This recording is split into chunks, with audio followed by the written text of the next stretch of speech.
courage. For Paul to be where he is today, he's telling you his personal story. Believe you me, it takes courage.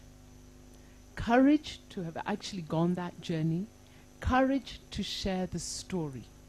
So I would really want to understand the youth more, to know that have a voice. Have a voice. And I think you've seen what happens when you have a voice. You've seen what happens when you have a collective voice. Do that in the workplace, because that will allow you to also be able to put forward your point of view.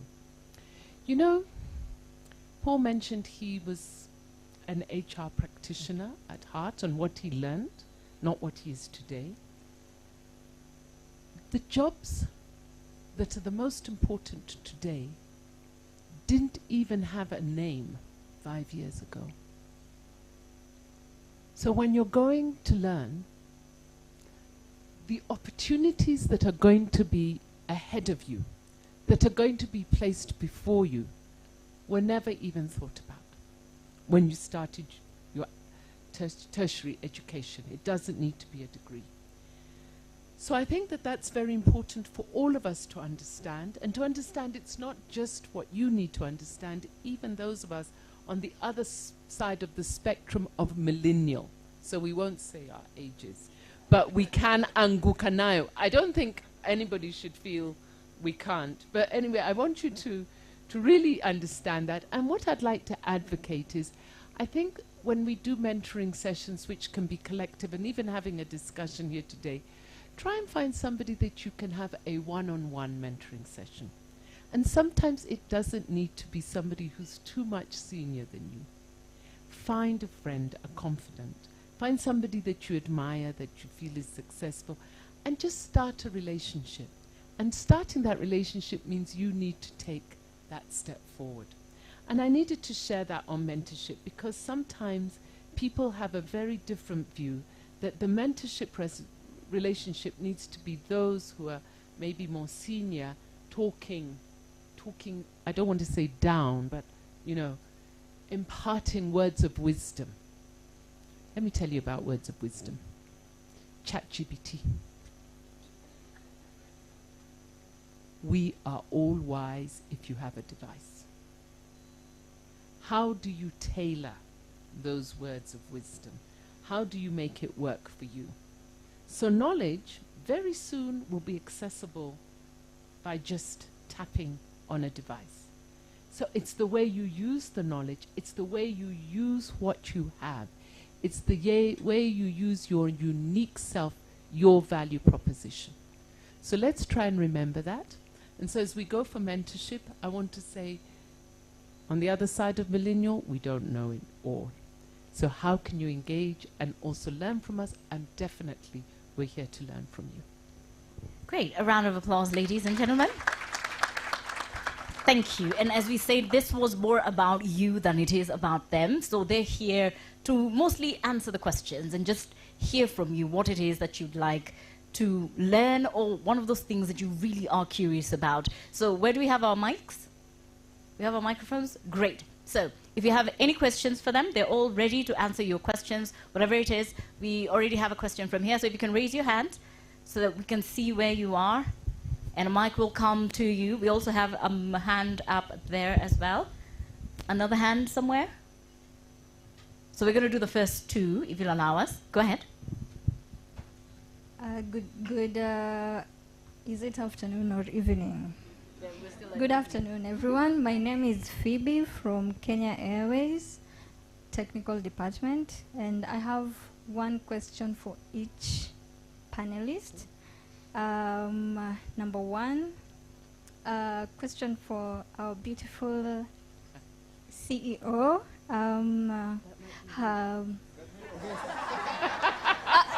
Sorry, from Two Rivers. Brenda. I had to specify.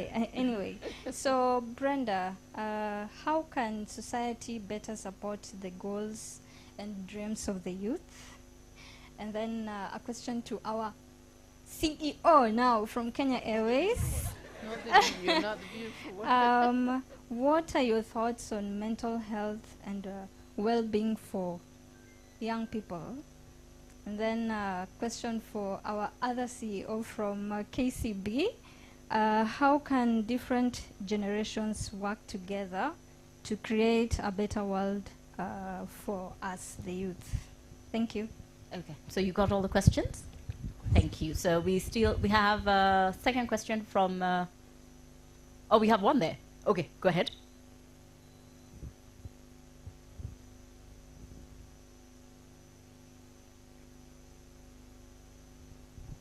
I'm Kennedy Masibo from KCB. Just maybe an addition to what she has asked. When we were growing up, we were taught that social media doesn't forget. And that's what has been our journey. When you do anything in your academic life, in your social life, you've always checked, is it within, if it were in politics, we would have said politically correct. And is it socially or morally correct? And recently, we happened to have Gen Z, and everyone was out there expressing themselves, doing all that. Now, to our KQ CEO, Alan, you had mentioned about the barriers that people are facing, and one of them was the stereotyping. How do we then bring in what people did individually in terms of responding to what was happening when people are maybe personally facing an interview or they're looking for jobs? Will there be a backlash, or there's a way that corporates are looking at it differently to just see how better they can handle the youth? Okay, have we gotten that? Somehow. So I think his question is, so when, I have to be careful how I'm framing this question. Yeah? It's okay, you hold it. So as an in-betweener, thank God, as an in-betweener between millennial and Gen Z, one of the things that we were told was you can't post everything online and you can't go bare online, because at the end of the day, if I'm coming to Brenda to ask for a job, they will Google me and then they will see me at the Mandamano. They'll be like, this one is going to bring trouble to this company. We can't. So his question is, at this point, how does that look like? Is there a way that it will still be used, or are we allowed to express ourselves because it's who we are? Did I get it? Oh, thank you, love. Let's go. So where do we start? Do you want to start with Alan? Do you want to start with the first set of questions? Yeah. How come this time it was not ladies first? But okay. Right. So mental health. Actually, this is a very, very important question. Thank you for asking that question on mental health. And first, I want to start off by saying that mental health is not just young people. Of course, I'll try and tailor this answer to young people. But the mental health that the world generally is suffering from is immense. And we've seen it in Kenya Airways. Those of you who are in Kenya Airways, we've seen it's real and it's tangible. So a very important question, very relevant today question. Just to give you some statistics, we've seen mental health is mainly driven by a few things. Some are from home, so societal pressures, either relationships, particularly for young people, so boyfriend, girlfriend, or relationships within the family, not a good relationship with your parents or with your siblings. We've seen that's quite prevalent. In fact, that's actually the biggest one that we've seen in Kenya Airways, and I'm tempted to believe that it's representative of what's going on everywhere else. And then we've seen the pressures of, again, social cost of living, demands, a lot of demands that are coming, are hitting you. It's the second one. The third one is work pressure, expectations, deadlines, and so on. And then there's another one that is social pressure, so peer pressure, particularly this posting of social media. The likes, if you're not getting enough likes, or You're not getting likes from the person that you should get them from. That's causing a problem. Now, how are we addressing those? And we don't have all the answers. But the most important thing is sensitization, awareness. And those of you who are in Kenya Airways are aware that we've run many, many campaigns that, first of all, to bring to awareness, what exactly is mental health? What does it encompass? What's the range of it? Because it's quite wide. Once you understand that, is where can you get help? And we have quite a wide range of help. There's peer help. There are different groups that have help. I know the cabin crew, for example, they even have a grouping that supports them. Pilots have a separate one, and so on and so forth. And then we have employee assistance program that deals with specific mental health issues. And it's a wide range, even financial support. If you maybe have not been running your finances properly, there is help for that. If you have a psychological problem that's driven by relationships, there's help for that as well, and so on and so forth.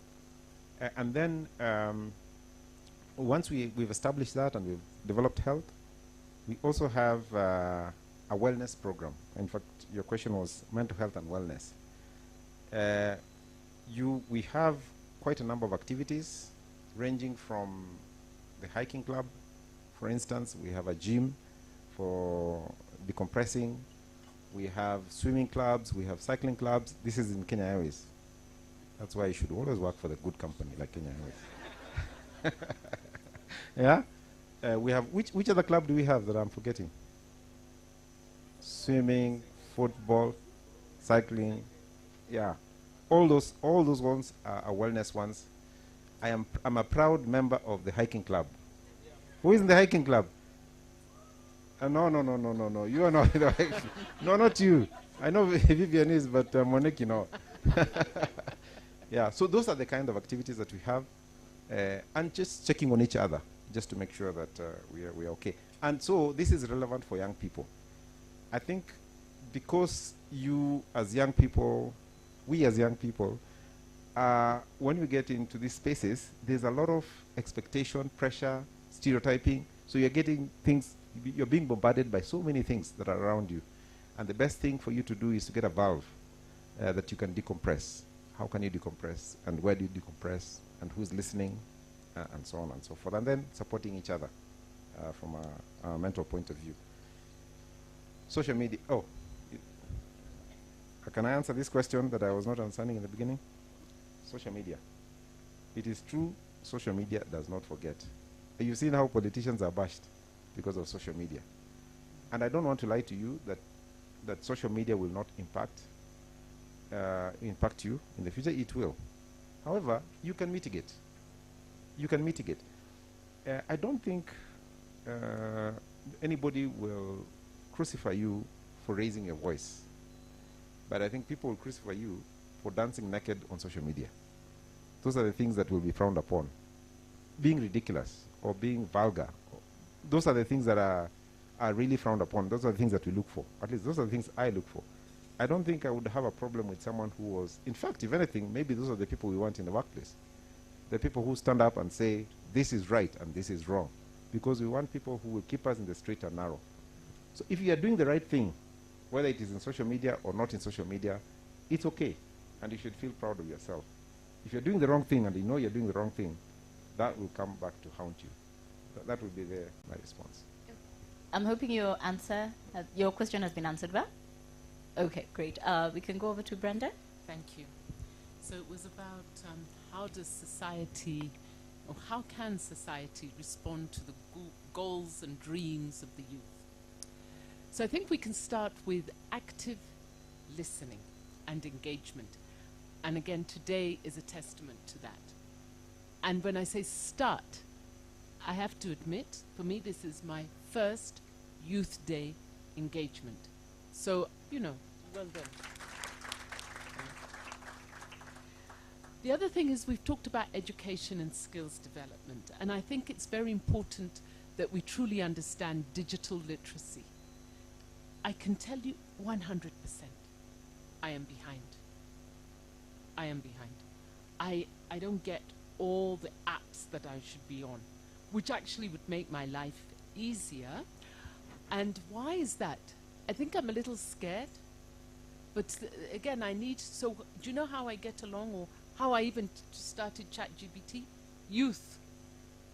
They just challenged me in the office. They said, well, you know, you're just too behind and taking too long to do things, so you need to, and they're sitting in the audience, so you need to organize yourself appropriately and get with the program. So you understand, we have to encourage each other, right? So today, I was in a meeting where we challenged another colleague who's younger than me, and asked, so why don't you just do it on ChatGPT? Oh no, I am determined before the end of this week that person will be on ChatGPT, because I have to encourage them, support them, and show them how it will make their life easier, right? We need to involve you in decision making. And this is something that everybody needs to start doing. And we call it, I also sit here, I'm part of KEPSA, the Kenya Private Sector Alliance, and for a very long time we spent a lot of time looking at gender. How do we include, how are we more inclusive with the ladies?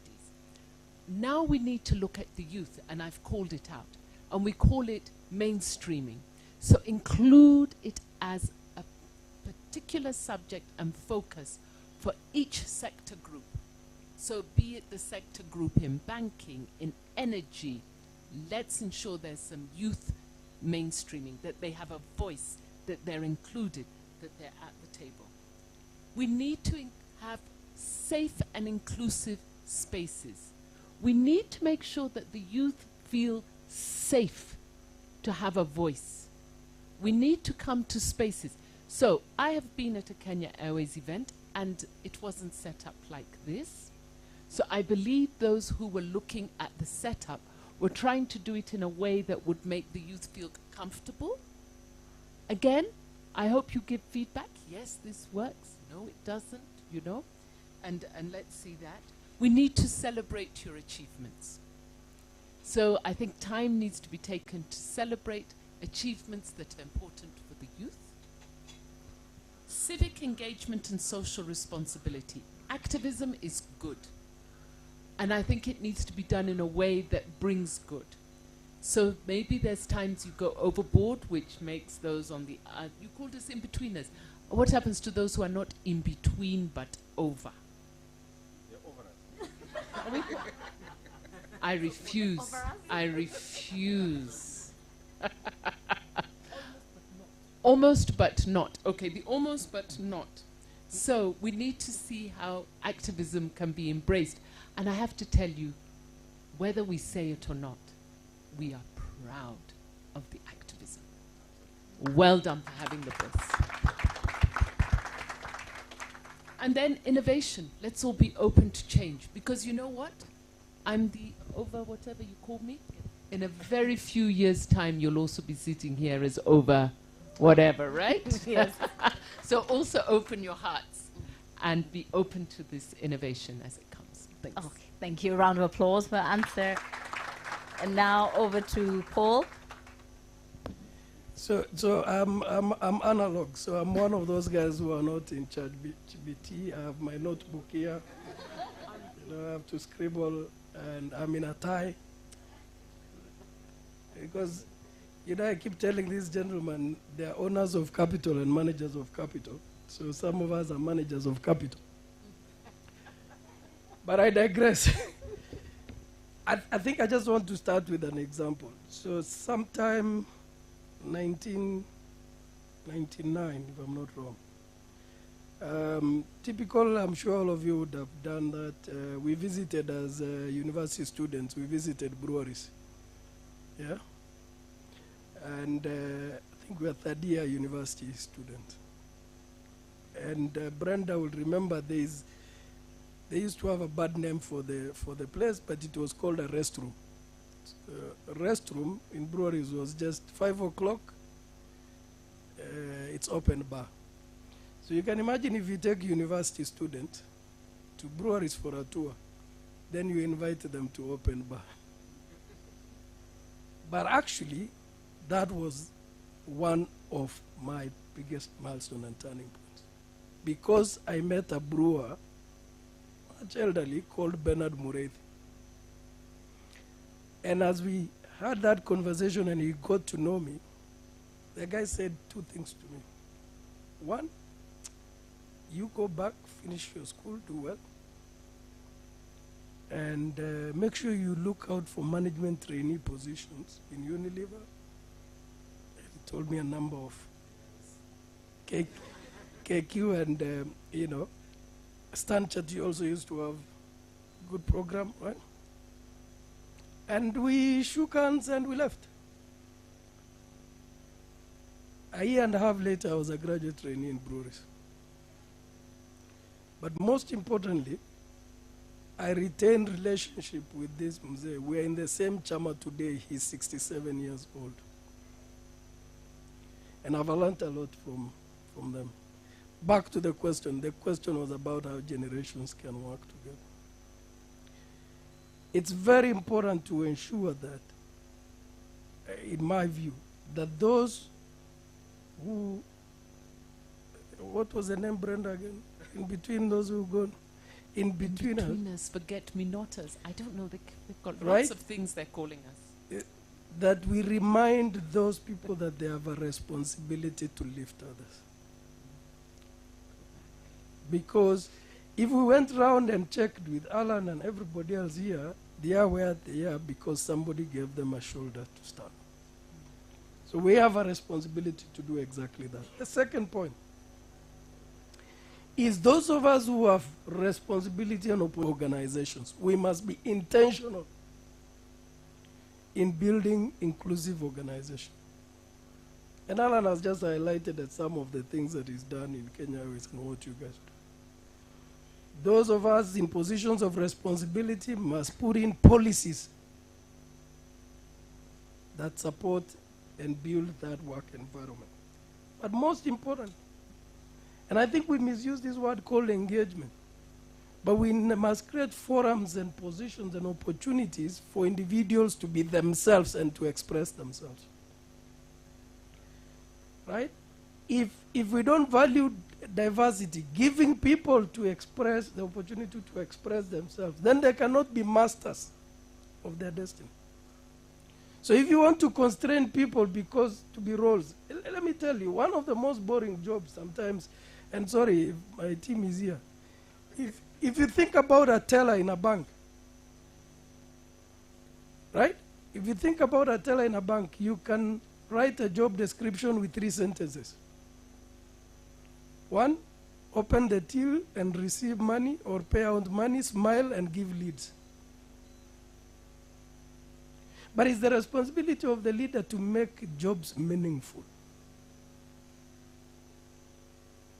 And Gen Z and yourselves and everybody else, you get bored very fast. That's another fallacy of generalization. Right? So if you don't make those jobs meaningful, then they will lose connection. And the only thing that is going to make a difference in an organization is the quality of leadership that you have in that organization.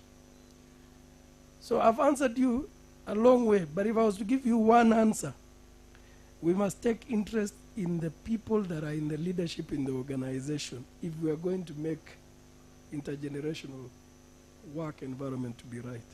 Finally, you've got to be, as a leader, you must set up standards that if anybody deviates from those standards, there are direct consequences to it. And I know people don't like this. But if you're going to harass young people, if you're going to make certain demands of young people, if you're going to bring tribalism in the process of work and so forth, or you call it ethnicity to massage it. If you're going to introduce that, then the leader must call it out. Because the thing about young people, they know a lot, they watch a lot, and they just let it happen. And then, I saw Peter, one of our comms guys, then the next thing is they deal with you through social media. Because you did not pick it up as a leader or you did not take action. So yes, there is opportunity for us to work together. And you can see how the whole questions are interconnected. Because if there is no good intergenerational work, mental health checks in. Isn't it? career growth in terms of mentorship is dwarfed. There's a lot of interlinkage, but at the end of the day, the buck stops at the door of the leader. That's a cue to clap. Thank you very much. So we still have, I know one of us had a question. You want to go ahead with it? Another round of questions? Anyone else with, great. So we have one question from there. We have another question there. We have one question there. Anybody else? You're smart. You knew I was going to come. You're very smart. Then we have two more questions on that end. So I know because we have a second panel coming, so this is going to be my request between the questions and my panelists. So this is how we're going to do it. We're going to try very much to give an example, if it is necessary, and then get to the question, or just ask the question directly, and then from our panels, if we can make it as wholesome and direct as possible, so that we can get through the questions and make it a bit more engaging, and then we're able to move faster. Go ahead, Ms. Kithenji. All right, thank you very much. Hi, everyone. My name is Miss Betty Kithenji. I represent the top online media in Kenya right now called SPM Buzz. So I am a digital journalist. Besides that, I am a talent consultant and a corporate MC. I am a product of digital. You said I give an example. Now it's my time. Okay, let's go. I am a product of digital media. I did journalism 10 years ago before I got a chance. Someone who wanted to give me a chance to actually be on camera. I had given up because I thought maybe I'm not good enough. Well, maybe I wasn't at the time. But I got a chance to be in the future because I believe digital media is the future. So I would like to commend KQ today for just organizing this dialogue where we can have a conversation. You get to learn from us. We learn from you. I am not a Gen Z, by the way. I am a whole millennial. People keep saying I'm a Gen Z. But anyway, so I would like to commend you guys for doing this today.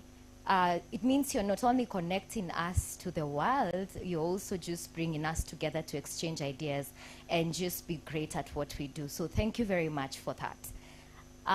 My questions, I have two questions. One would be probably from Paul and Alan and Paul. What is that one lesson that you wish what was taught in school that life has taught you? And my next question would go to Brenda.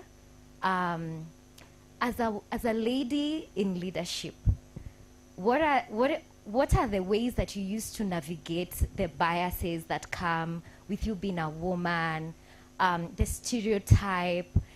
Because I know for sure when you were starting off, maybe it wasn't the way it is right now. So I would want to know what are some of the ways you used to navigate that and the lessons we could take home for people or the youths that are willing to get into leadership as women as well. Thank you very much. I'm definitely looking forward for, potential collaborations with KQ and any other stakeholder that is here in the coming future. Thank you very much. Thank you, Ms. Kithenji. On to a second question.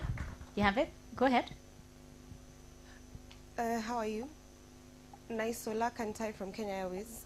As a millennial, there's one thing I've been wondering since you've said above.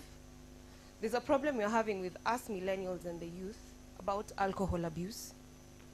So what is each company doing to help all of us, being millennials and youth, to tackle the issue of alcohol and drug abuse? Thank you very much. Third question. Thank you. I'm Henry Obunde. I'm an advocate. I run my own firm called Ken, Daniel and Henry Advocates. My question to the three of you is, it's one question that each of you can give an answer in their own way. But your communication to us today has been tailored towards employment or opportunities that you're providing to the youth in your companies. Mine today is many youth, as you heard from Ms. Kithenji, there are many youth who are now looking towards going into business rather than going into employment. So for the government, for example, they offer opportunities through AGPO, through reserving certain things in terms of business for youth. My question now relates to a statement that Mr. Russo has made in terms of making policy to make sure that your organizations are inclusive. Are there any particular policies for each of your 3 companies where certain opportunities in terms of business and should not be, let's say, there is this tendency to normally just say it is tech. For example, something to do with computers, that one we can throw to the youth. But are there other things, are there other important things, whether it is in HR or in law or in other forms of things which you consider important and integral to your business, which you have given an opportunity to youth in terms of business, in terms of, obviously you want value for your money, but at this time, some of these things, it might take 20 years to get to the point where you are interacting at the same level as you. So do you have similar programs where certain business opportunities, collaboration opportunities are a percentage for youth? Maybe women, maybe persons with disabilities, doesn't have to be youth only. But that is a way to get us on the table in terms of... Gen Z. Yes, mimi ni Gen Z. I'm actually 27. Fanya hivi, rewind selector. Uliza hiyo swali kama chat GPT. Straight to the point. Yeah, ni hivyo. That is the question. The question is, the way government has AGPO, vitu zimekuwa reserved for youth. Does KCB have something like that? Does KQ have something like that? Does Traffic have something like that? And not in terms of employment, because youth are interacting with you in many ways, not only employment. Thank you. And so the answer shall also come like chat GPT and Gen Z. Brenda, you want to start? You were ready. You were so ready. I think I am. So just thank you. It's a pleasure to meet Ms. Kithinji, who's doing her work in social media, and not social media, digital media, sorry for that, and stated, you know, she did journalism. Do you see how it's changed? Because that was journalism many years ago, so now it's digital media, very important. How do you succeed as a lady? I would say that I try very hard not to use that stereotype myself and just think of myself as a person, but there are definitely biases, unconscious or not.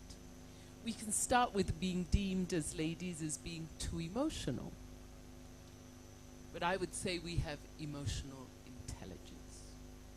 So we show our empathy more, we just need to do things in a way that showcase it's not because we're ladies, but you are maybe more empathetic, and you can bring that to the workplace, which actually helps the workplace. Divergence of views is very important. Lacking authority. So how are you perceived and how do you get things done so people don't see that it's not always about banging the table and shouting and screaming. Women are sometimes deemed to lack authority. And sometimes to show authority we may overcompensate. So again, being very careful about that and just doing the work. I have to say, it was stated earlier, I think by Alan, we need to work hard. Because I think it's your work that will showcase your ability, not your gender per se. And I have to say that even now when we look at it in terms of the youth versus those who may be a little older, hard work never killed anyone, and we all need to work hard to achieve. The other things that could be is that women focus a lot on family, but I think I've sat here today with colleagues or with other CEOs who've also talked to you about their family in a different way. And I think family is important to everybody, not just to the ladies. We all play different roles, and it all comes in at different times. And I think we've seen in different workplaces the way that maternity leave is handled. But I'd have to tell you, I've been in the workplace where I have advocated for more paternity leave, because I think that even the fathers need adequate leave at this time to support the family. They say women are not natural leaders. Look at yourself, Ms. Kithinji. You are a leader. And who is the person who is going to determine who is a leader and who is not? Have that confidence. To those who say you cannot do it, you can. So I could go on and on, because that would have to be a whole separate discussion and another day. But I want to say to the young ladies and to all ladies, don't be judged on people's unconscious bias of yourselves. Stand up, have the courage, be confident. Thank you. Let me try and be ChatGPT answers. The question was, what is the one thing that life has taught me that I was not taught in school, that has helped me in my career, in my life? I was going to steal what Paul was talking about. You know, Paul has talked about relationships over and over and over. That is very key. But maybe I should take it a step higher and talk about authenticity, being real. You know, the beauty about being real is that it's not hard work. It's just being vulnerable. Being vulnerable, you're a human being. In fact, the opposite is true. If you're not authentic, you have to have 2 faces or 3 faces, depending on who you're talking to or who you're engaging with. If you're authentic, it is easier to lead because people trust you more. So the one thing that I would say is be real, be authentic, be yourself.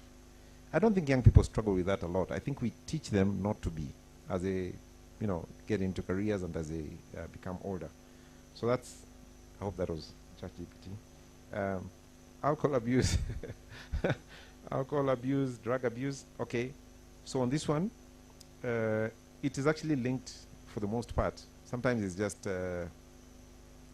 lack of self-control, but sometimes it is linked with mental health, and people use that as a way of escape.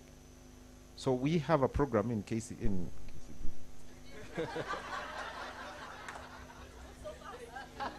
That was swiftly moving. I want to go where the money is. We didn't know. Yeah. So in Kenya Airways, we really, this is an area of focus, but because again, it is, we've seen this being an aftermath of mental health issues. So we have the Employee Assistance Program, which specifically talks to drug abuse, alcohol abuse, and we have a rehabilitation system. So if you have this, because it's a sickness for the most part, especially if you are addicted, it becomes a sickness, so we address it like that, and that's what we do. And then the next one is opportunities that we as Kenya Airways give to the youth from a business point of view. We do have actually, we set up something in 2021 called Fahari Innovation Hub.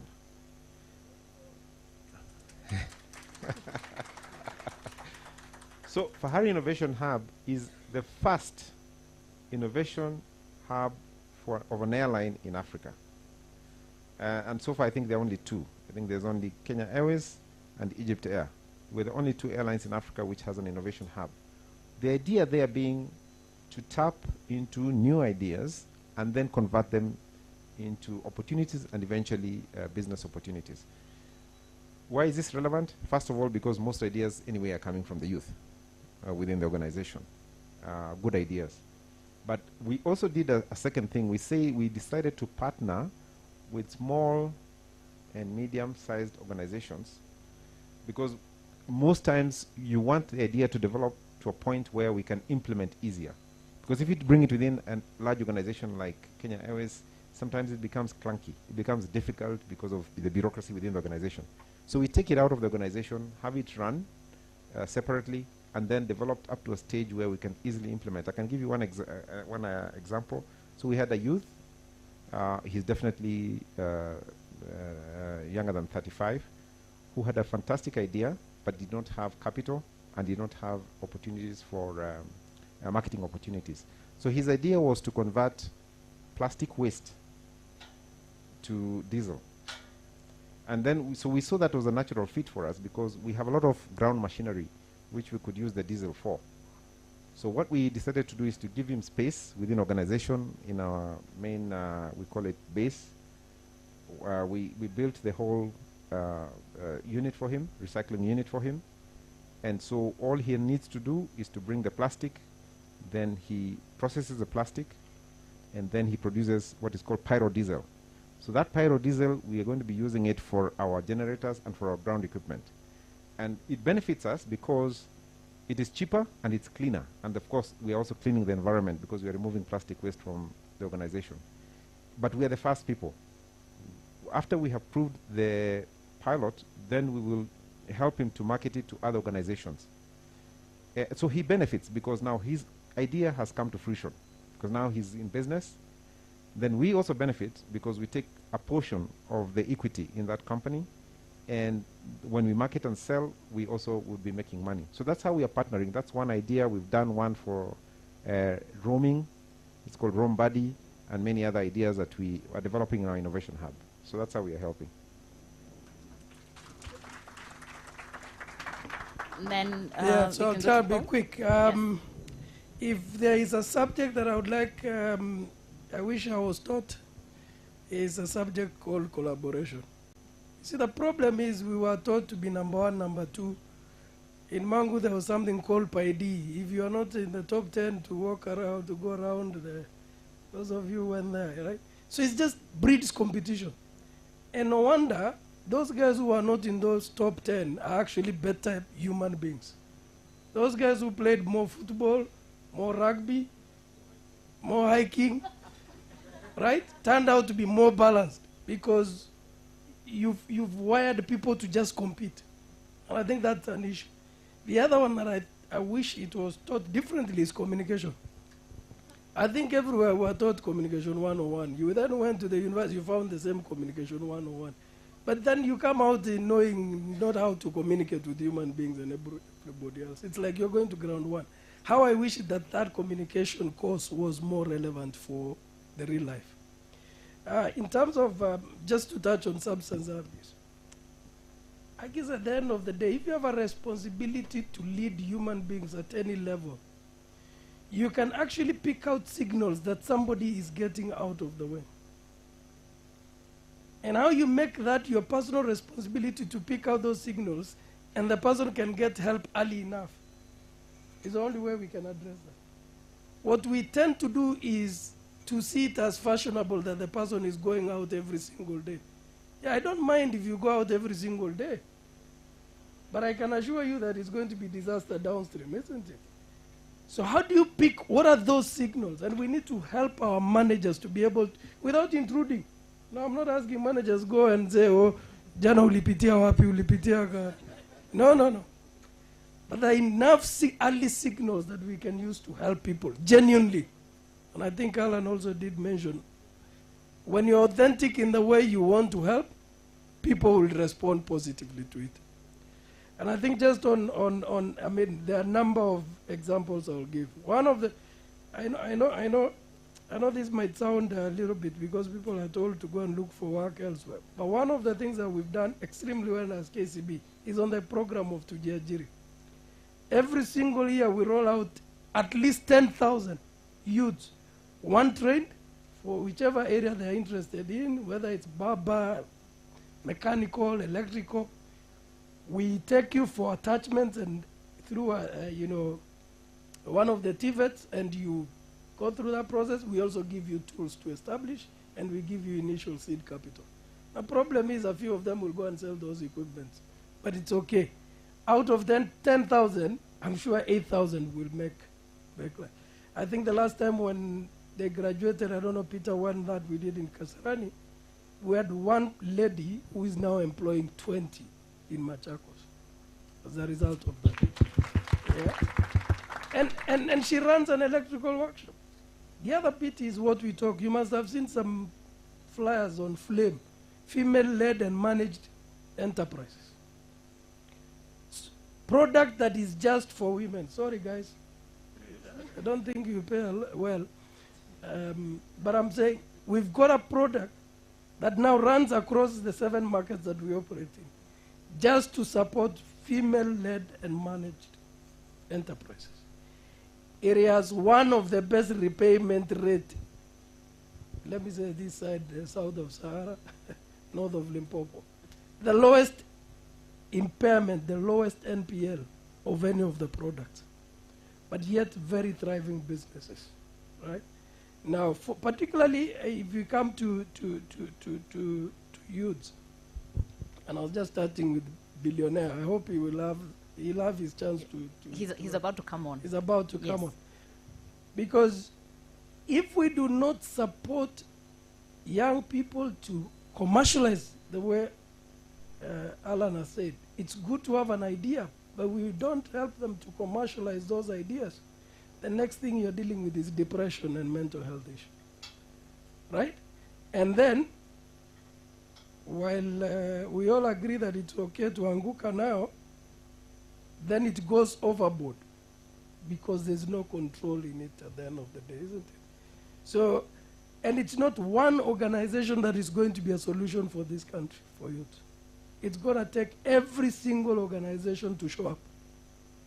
And we must learn not to compete. We must learn to come together as corporates to make a meaningful change in the country.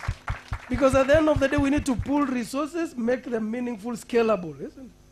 But I think at the end of the day, in the past, just like schools, we were taught to compete. Now you can be number one, but you are lying in Langata Cemetery. You're all dead.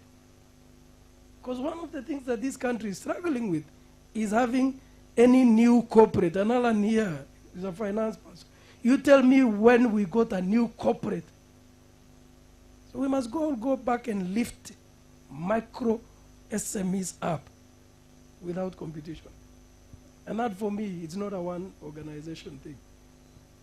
And this is actually exactly a true example of what Alan has said. Instead of him sitting here with consultants, he said, kuja wachana na bank umehesabu pesa ya kutosha, come and talk to the youth. We got to do more of this. Thank you. A round of applause. I don't think I could have asked for this session to end any other way. And I know we're going to have another session, but because we have one more pending session coming with where we have Billionaire, we have Eugene, who will answer a lot more of your questions. So we're going to step down for a minute. And as I do that, you know, these people thought I was joking, yeah? DJ fanya ile kitu. It's like they take me, like I can't do this. DJ, hebu nifanyie ile kitu haraka haraka. Haraka haraka tu tukifanya ile haraka haraka.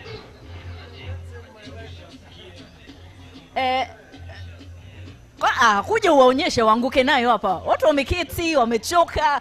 Tunaomba tu kuanguka nayo, hata tuwashaekea beats. Haraka haraka. Cheza kama Gen Z, cheza kama Gen Z sweetie. Cheza kama Gen Z. Kuja.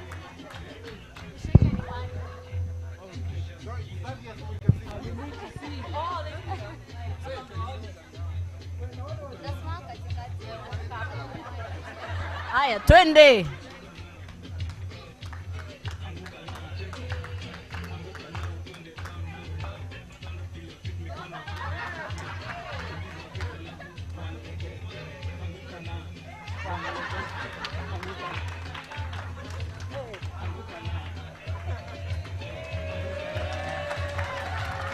Thank you so much. Thank you. A round of applause for the panel. You can have your seats. Yes, thank you so much. And we look forward to the second panel. Wacha nikurudishie mikrofoni yako. Asante sana. Alafu nishike mkono. Let's clap for them. One more time. Wonderful. Wow. So it's so hard to come up here again, but don't worry. I know I don't want to be the person standing between you and the rains or the sunshine, or it's a sunset. So we'll have another panel, and I'm going to be very quick. So I just want to introduce our panelists here, and I'm so glad that one person I was really waiting for is already here. So as you know, I'd mentioned that a few amazing and very interesting young men have joined us for this panel. So this next person, he is one of the panelists. He's the founder and CEO of DNR Studios. He's going to tell us what that means. He's also also known as Young Rich Television. And he has gone on to create and produce television shows across the country. For most of you who are very keen, you must have seen billboards and maybe a very popular show called. He's going to tell us that much about that. Then he has recently been announced as the executive producer of Nairobi's version of NBC Universal's global franchise of The Real Housewives of Nairobi. Ladies and gentlemen, put your hands together for Mr. Eugene Mbogwa. Karibu sana Eugene, please have your seat. The next gentleman, we don't have a very, long bio because he's going to tell us all about that. And he asked that, we'll spare some time because he has done a lot in his field of, of legal advice.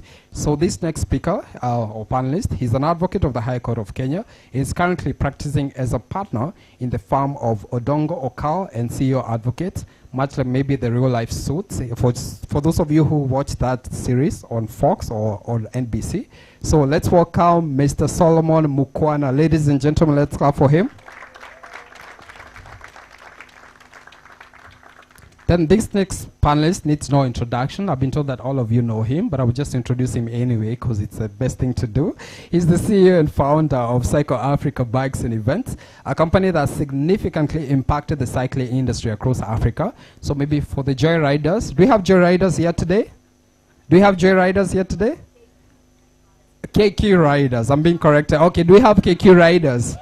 Yeah, okay, so this next panelist, he founded that company that's really impacting the cycling industry across Africa under his very visionary leadership. So his strategic approach has driven industry consolidation, leveraging his expertise in sales and marketing to innovate digital campaigns and create a successful business. Ladies and gentlemen, put your hands together for Mr. Maxon Mukaria Mwenda. All right. Yeah. Oh, AKA Billionaire, by the way. He's called Billionaire. And since there's no introduction for me, I think I'm just going to have my seat. Oh, did you have one prepared for me, Cynthia? Okay. You had better do that. For the gram, very active on Instagram and Pinterest. So, all right, so thank you so much, gentlemen, for being on stage with us. And like I said, this conversation is for all of us, so I want to make it as engaging, probably more than engaging as Cynthia's, and we'll have better dances, I hope. So, and this is pretty much about investment opportunities for the youth, pretty much about the innovation and the trends that are facing or that are shaping the future. So I just want to go to the first question. So Eugene, this question is for you. And by the way, this is how I want us to run this session. So once they answer, so please feel free to chip in. So we just make it a very worthwhile conversation. So Eugene, karibu sana. How are you doing? Your mic is on. Uko salama? Is it on now? Yes. I'm very good. How are you today? Very well. Nice seeing you today. All right. So you're in the business of you're in the showbiz business. To put it that way. And there are lots of investment opportunities in that space, as we've been seeing. So I just want you to tell us, how can we bridge the gap in access to capital and investment opportunities for us as young people who are interested in entrepreneurship and investment? Yeah. So thank you very much. This is a very difficult panel to follow, but thank you for having us. My name is Eugene Bugwa, and I run a company called DNR Studios. We work in media and television. We produce a ton of TV shows, as you heard before. So we have shows like, our first show was actually a financial show called Young Rich, where we used to profile young Kenyan entrepreneurs. We've gone ahead to produce about slightly over 20 TV shows across all the different channels, mostly around the documentary and reality formats. Some of our shows are Get in the Kitchen with Monique Mageria, Foods of Kenya, Story Yango, Our Perfect Wedding. I think we are mostly now known for the celebrity reality shows. So Soul Family with Sauti Soul, This Love with Ohu and Nameless, Real Houses of Nairobi now. And I started this business when I was about 20. And the challenge of finding capital for every entrepreneur, especially when you're young, is real. These days you have several options. You've got incubators and programs like what KCB and KQ mentioned earlier. But the reality of it also is when you're starting out, especially when you're young and you have no proven track record, you're dependent on three things, which is friends, family, and fools. The last one is usually interesting because it's people who don't know any better than to trust you. And usually you'll find that as you go along and you've then built something that's worth presenting to a bank, for instance, or you've built a bit of collateral, then you do get some help. But the reality of the matter is at the beginning, you'll probably have to put in a lot of your own time, which is what counts as capital. Interestingly for me, when I began the company, my first two investors were actually the parents of my friends. I always make a joke and say that everybody needs rich parents. Nobody said they have to be yours. So what I did is I actually went and pitched. I went to USIU, and a lot of the kids there were a bit well off. And so I went and pitched two of my friends, who then took me to their parents, and I pitched to them. So the truth of the matter is, again, we're living in a country we live in, and the situation we're in is, at the beginning, a lot of the capital has to be found in innovative ways. It's friends, family, and fools. It's starting out with concepts that don't need that much capital. And as you go along and sort of build a name and a reputation for delivery, then it becomes easier to access it from more formal grounds like banks. But very, very interesting. So, and this conversation, just to give another preamble, is that, so we're also speaking about how we, the youth, are leveraging on technology and related investment opportunities, and also the future proofing of our investments and securing our financial future amidst challenging economic times like we are currently, right? So, and also monetization of talent. Most of us here are probably on socials and maybe YouTube, and that's where you're more active. And, we're monetizing these channels, right? And the role of personal development in enhancing this talent. So I'm going to have Billionaire come in. So as you've heard, he has lots of money and lots of ideas probably, of course.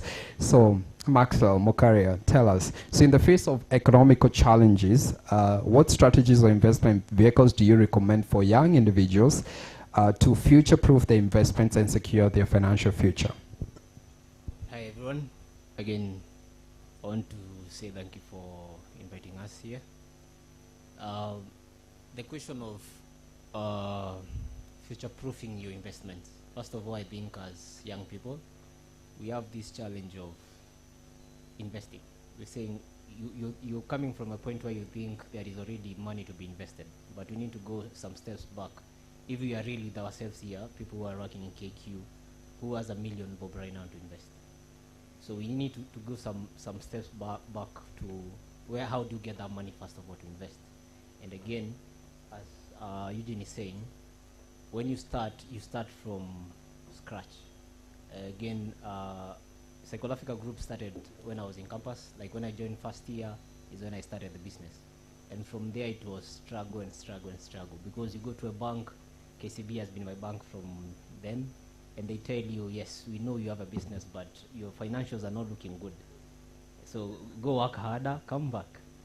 So over years you put in that sweat equity until when it tickles to the bank coming to support you. And this is where I would like to talk to most of us here. If, a friend here said that we are talking more about employment, and me here today, I'll talk more about business, because I've never applied for a job. From when I started, I knew I want to be in business. And with this, I would encourage, if you want to start a business, that would be the best place to start. Future-proofing your investment, you have to invest in yourself first. Because seriously, the best investment you can make in your, let's say in your 20s and 30s, is really investing in yourself. Because, as I say, if KCB decides today to give us $1 million each, I'm sure in a couple of years, money will be with some people and others won't have it. Meaning, it's you first. You invest heavily in yourself. Educate yourself. Because we say, like in business again, we say we have two challenges. When you're coming up, you have two challenges. One is a knowledge problem, and the second is the action problem. It's either you don't know what to do, and that is what is keeping you where you are, or you know what to do, but you're not putting enough action in doing that. I'm mentoring some, I won't say young because I'm young. I'm mentoring some people who are in campus and started their businesses. And the problem I have with them is those two major things. Either they don't know what to do, the next steps in their business, or again, they're trying to work on their business as if they are part-time things. Whereas you need to double down on that thing that you're doing. Sorry, I'm taking a lot of time, but on this point, in my business, when I started a couple of businesses at the same time. I had 5 companies. And over time, I struggled to divide myself in those 5 companies, and eventually I came to realize I'm not going anywhere. So I had to decide.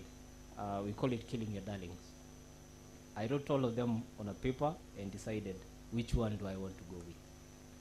It was painful to leave some really interesting businesses I had, but I had to decide on one. And then sleep, eat, drink, You wake me, I dream and write my dreams about my business. Today I wake up in the morning and called my website developer and told him I've dreamt the website page should be this, and he always asks me, why do you dream about business? Because I'm super focused on one thing. And that's what I think, to guard your investments, invest heavily in yourself. Choose one thing and go all in, if you're in business, that is. In employment, I'm sorry, I don't know. Thank you, billionaire. So keep on to take, and he raised a very important point, is that sometimes you just need to narrow down. Sometimes maybe it's to passion, maybe it's to available resources, but sometimes you also want to be a master of, of one, other than being a jack of all trades. Mr. Wakili, uko salama?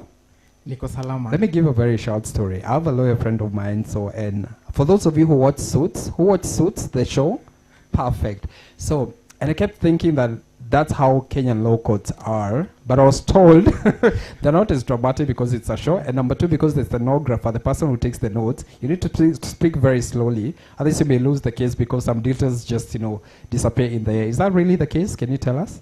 That is the case, and before I start, let me just say that it is a pleasure to be here amongst this group today, and thank you for the kind profiling. We are just starting the career, but we believe that, or rather, I believe that it is always the size of the fight in the dog that matters, and not the size of the dog in the fight. So being in this profession, when you are in court and you are speaking, pause, look at whether the magistrate is writing. If the magistrate is not writing, raise the issue. Secondly, you need to speak very slowly so that the magistrate or the person presiding over the court can take note of everything that you are saying. And if they are not writing, there are only two things that are happening there. You are saying nothing, or you do not have the impetus to represent your client in a manner that is supposed to, because as advocates, our clients' interests come first. And if the interests come first, you have to make sure that you are doing everything in your power to make sure that you win the case. Just stay within the law, be sharp, and be focused. All right, thank you for that. I think for the next sessions, I can lower my expectation. Yes, let's come for him. Perfect. That's very well answered. So, Wakili, I just want to pick up on a question, but that has come from what Eugene and Billionaire has just talked about. It's about personal development, but also just to give us, I said the reason why your bio was very short because you have a lot to say in this question, so we can also get to know about you and your law firm and so on and so forth. So, can you share insights or success stories on how you have effectively monetized your talents, and what role does personal development play in enhancing your talent or any other person's talent for investment purposes? Thank you very much for the question. First of all, when I was in high school, I realized that I can really put my points forward clearly in a manner that can be understood. So one afternoon, we are doing a double chemistry lesson, and we were being taught about covalent bonds. So the teacher presiding over the session asks a question in line with the topic of the day. So I raise my hand and I answer the question. Then the teacher asks me, will you want to be a lawyer one day? Then I paused. I had never thought about it. But back at home, my late dad used to tell me that you can make a good lawyer. So at that moment, I reflected and I said, this is the way to go. So I'm 28 years old, and I completed my Kenya School of Law in 2023. So I was admitted to the bar in 2023. However, when I made the decision to go and do law at Kenyatta University, I knew that this is a profession that appreciates experience. So I realized that I have a talent in speaking. So I said, how can I beat this experience thing? Because immediately you are done in school, you go for an interview and you're asked for job experience. So 4 years, 3 years, 5 years. But knowing what you have, you know you can really make it as soon as possible. So when I got to second year, I identified a law firm, and I started going there. I was not being paid. So every time we would go for a long holiday, I would work at that law firm pro bono or free. So at the back of my mind, I knew that I will need to know what is happening for me to be able to venture into whatever I want to do. So second year came, I worked at a law firm where I was not being paid, went back to school. Third year, I had a bit of some legal practice in a law firm, so I decided, let me look for a corporate place. So I made an application for internship at the National Hospital Insurance Fund. And by God's grace and hard work, I got the internship. So again, I was at the National Hospital Insurance Fund for 6 months.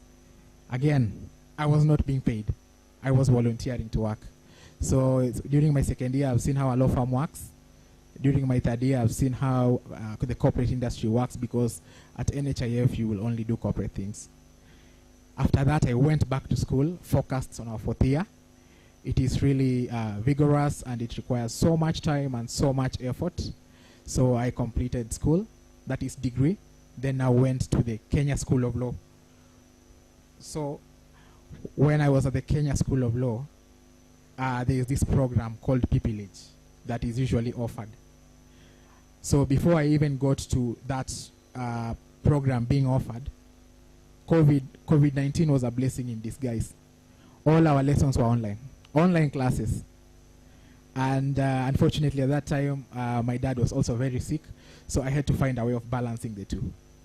So I attend the online classes. I am attending to my dad at Nairobi Hospital, and I'm working 3 things. So I worked throughout my Kenya School of Law. So I had to balance things, because I knew at the end of the day, when I finish this Kenya School of Law and I make an application for a job, I will be asked for the minimum of 3 years starting as an associate. So I balanced the things. I seized the moment. I appreciated the blessing in disguise that COVID-19 had offered. So I would be in the ward with my dad, but I will attend classes. I will just attend classes online, do my work, do my assignments, submit. And I used to work 4 days out of 5 days in a week, with the exception of Tuesday. So the other times I'm in the office when the classes start. I just take my time, I attend to the classes, I organize myself, and I deliver. So I finished Kenya School of Law last year in June. So we are getting into the market. This place where I was working tells me, we can give you an offer. I asked how much. You know, that question that you ask. At the end of the day, the money bit comes in mind, and you want to know whether you'll be appreciated. But I came to realize that that is not the way to do it. You just become the best at what you do, then money will come. When you know what you're doing, money will follow you. So these guys gave me an offer. I worked as an associate there. But after working there for 5 months, I said, this is not it for me. Because I started thinking ahead. What lies ahead? Where do I want to go? At the back of my mind, I don't work well within restricted areas. I want to explore my mind. I want to give my views on things. I want to really contribute. So I sat down and told myself, when I get an opportunity to get into a partnership, I am running with it, because in a partnership, I will be able, number 1, to be my own boss, and number 2, my contributions will be valued. I just have to find people who will appreciate that. So I'm still working at this particular firm, a mid-sized law firm, doing my best there. But at the back of my mind, I'm telling God, if I get this opportunity to become my own boss, or rather be a partner in a firm, because I did not have enough resources to start my own firm, so God help me, I'm running away with it. So one day, I went to attend to a matter in Kisumu Law Courts. So as I was attending to this matter in Kisumu Law Courts, it was a succession matter. The family is abroad, their property is in Kenya. So you have to do a few things to make sure that their interests are well taken care of. And in the space of working on that, I met someone. This person looked so much advanced in age. You could tell that they were admitted to the bar many years back. But now this person tells me they just come to court to look at how the court works, because they have been in the NGO world for so long. He has been in the NGO world for so long, and he would like to try practice. So at that particular point, I'm like, let me make contact, let me get to know him.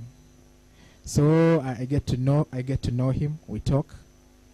Then he tells me that the wife also is an advocate, but they have never practiced. So they have been doing corporate work, but now they want to practice.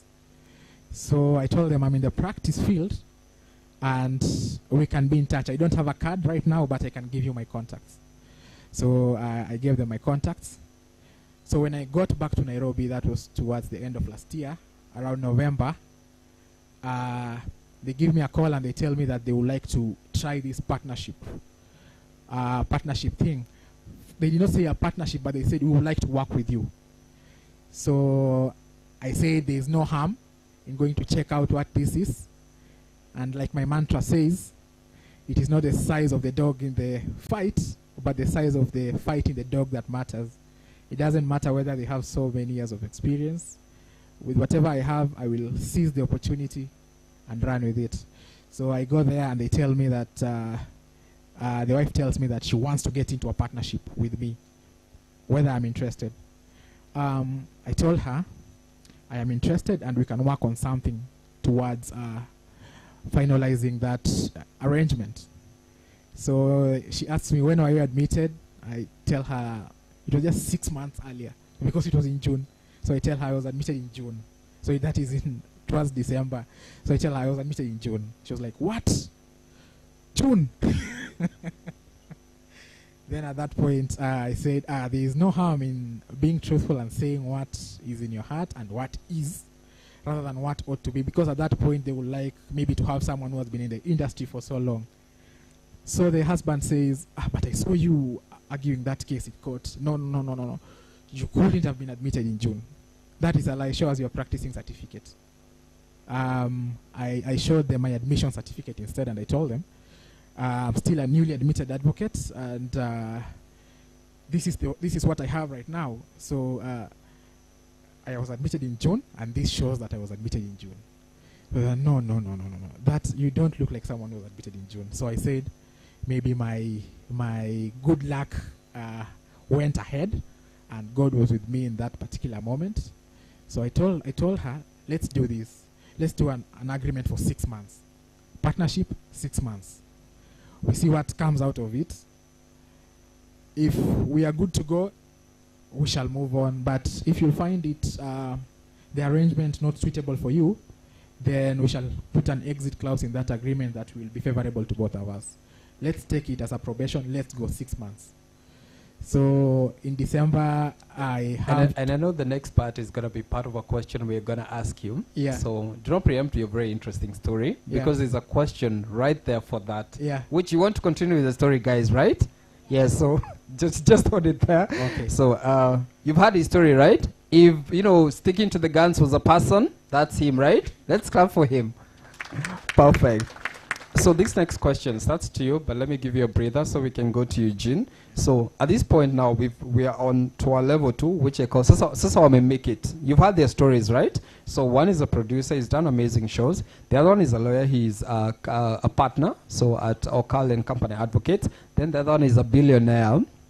Is it in Kenya shillings or USD? I'd better come correct. USD. Okay, you heard it. So, and by the way, I'm not going to argue with that. So the question is, Eugene, this is the question. So to make it in a nice way, because I want all of us to understand this question. So, there are lots of risks, associated with entrepreneurship. And as young entrepreneurs, as young people, we get confused on if I start my own show, if I start my own company. So what do I need to? How can I mitigate some of these risks? And again, niliambiwa answers because chat GTP ndio tuwapatie forum ya kuuliza Q&A. Eugene ako hapa, billionaire ako hapa, wakili ako hapa, shauri yenu. Aya, let's go Eugene. Thank you. I think generally getting entrepreneurship is accepting to deal with risk. The reality of the matter is majority of the businesses that are set up do fail, and this is just the truth of the matter. However, I think it's more about to do with the spirit and how you think about it. How I deal with it is the first step is to always embrace risk, to understand that that's part of the process, and I think there's a book called Go Forward Afraid. Like, still be afraid but still do, because then ideally the ones who succeed really well. Another thing that I usually also help in terms of just dealing with risk is seeking mentorship, because usually, and it goes also with the third point, seeking mentorship and staying teachable. Reason for this is because almost a lot of troubles that you will face when you get into entrepreneurship have been faced by someone else, and they've probably even written a book about it or have found solutions to it. So seeking mentorship, staying very teachable, and then eventually dealing well with failure when it does come. I have, for instance, I'll give you with the TV shows. I have a folder on my computer called the Graveyard, and the Graveyard is for every TV show we sold, there was 10 or 15 that didn't sell, and for different reasons. They weren't good enough. The market wasn't ready for them. But then if you give up at the 9th, and perhaps the 10th one is the one that's going to break you up. So staying teachable, and then understanding when the failure does come, that it doesn't define you. Just because a project has failed doesn't make you a failure. So I think it isn't so much about running away from the risk, but just learning to manage it, staying teachable, and seeking mentorship. Well said. Then for billionaire, Wakili, we're coming to you. So the companies you talked about, narrowing down to to one company or to just one path whereby you're certain you put all the effort and all the energy. So for young individuals, we're just interested in knowing, because again, and we've heard from the previous panel, it's not just about being number one. Sometimes it's just being the best, not necessarily number one, right? So what practical advice or steps would you recommend for them, that's young investors, young entrepreneurs, to effectively engage and drive changes in their environments, in their communities? Okay, thank you again. First of all, before you ask questions, I would like to ask questions. With the team we have here, how many of us have their passports? We are in KQ anyway. How many have their passports? Yes, the ones who are proud are raising, the others have not. Now, I'm looking at the ones who have not raised.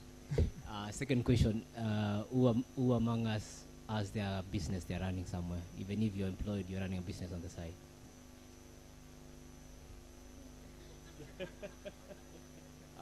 The C is watching. For the KQ people. No one in KQ has raised their hand, by the way. I want to be safe. This is a challenge I see. The practical steps that we can take, first of all, is I say you dream like a child. For example, in my family, they say Max is mad. They call me Mad Max because the things I've told them from long time ago, they thought I was mad. When I was telling them I want to start a factory in China, they're like, factory China? Mkubwa vipi? This is now where you need to analyze yourself, because the problem we have with most of us is we set our goals really small. And some time back I was told that's the disease. You set your goals too small such that the effort that will be demanded out of you will be still small. But when I set a goal of becoming a billionaire from way back then, I knew I needed to work like crazy. So when sorry, I lied when I said I've never been employed. I went for internship for 6 months, and the problem became the people in that organization started complaining. Max is coming too early, and he's overstaying in the office, because that's the way I know how to operate. So I come to office at 4 or 5, and they meet me there. They start complaining. This guy is overstaying here. So that's the only brief experience I had with employment. Now, that work ticket has been highly influenced by the dreams I have, the visions I set in myself. I know if, sorry to use Eugene, but if Eugene is working, let's say 5 hours, I'll try and say that Eugene won't outwork me because I have a bigger dream than other person. The reason I was asking about passport, you need to be exposed enough for you to see your vision has to be out there, because right now what you're comparing yourself with is Nairobi. If you go to, let's say, you go to the US, you go to, for example, China, you're in the land of the future, and there you get challenged. Your business, you're thinking of selling, let's say, glasses. You go to another world, you meet the way they are doing it, you'll be so challenged to come back here and push your business further, do things in a different way. So I think the practical steps, first of all, is expose yourself, and then dream like a child. Ask. The Bible says you have not because you ask not. Ask for everything. Exactly. Stay curious, right? We got that right? Let's clap. So Wakili, very briefly, so you've told us such a beautiful story of how you reason. Look at it, you've done good for yourself. You are a lawyer, admitted to the bar. You're a partner of a company. So very brief message to all of us sitting here on how you encourage, the greater involvement of the youth, not just in the country, but globally, this being International Youth Day.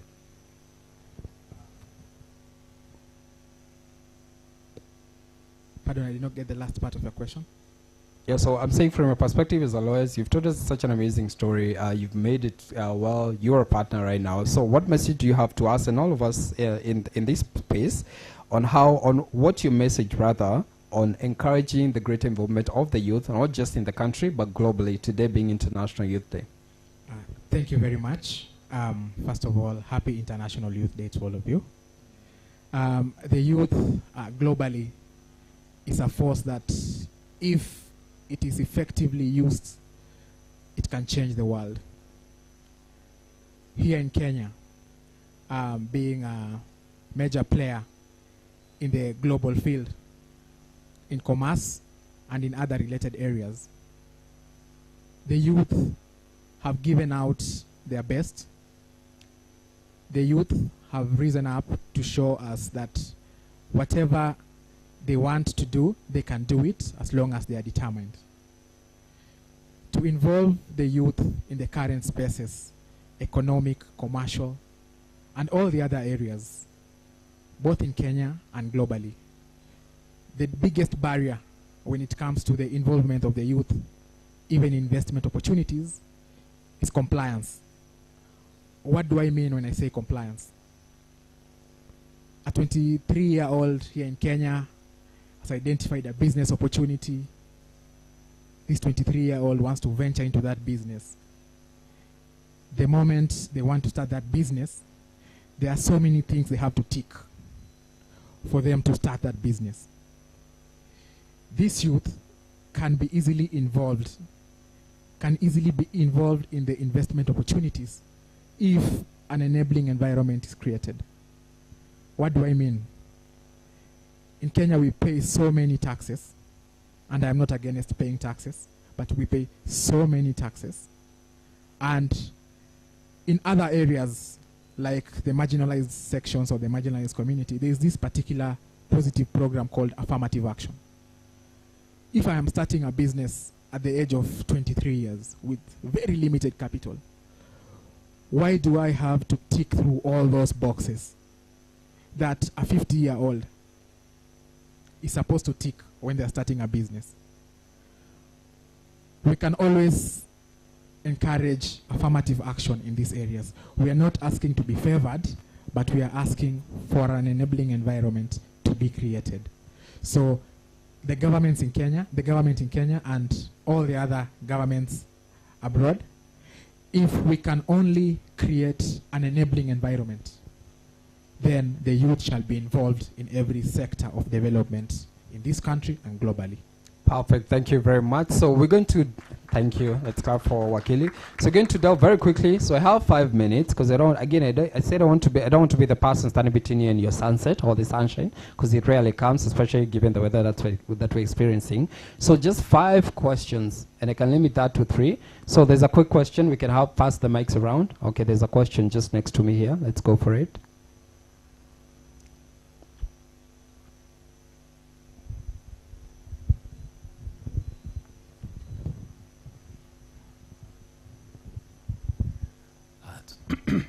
So again, my name is Kelvin from Kenya Airways.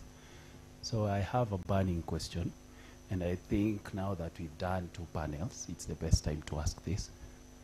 So you've mentioned something about, for this panel, it's more of business ideas, growing with your own business. I would like to pre-assume for Kilavuka's case, it's more of employment-wise.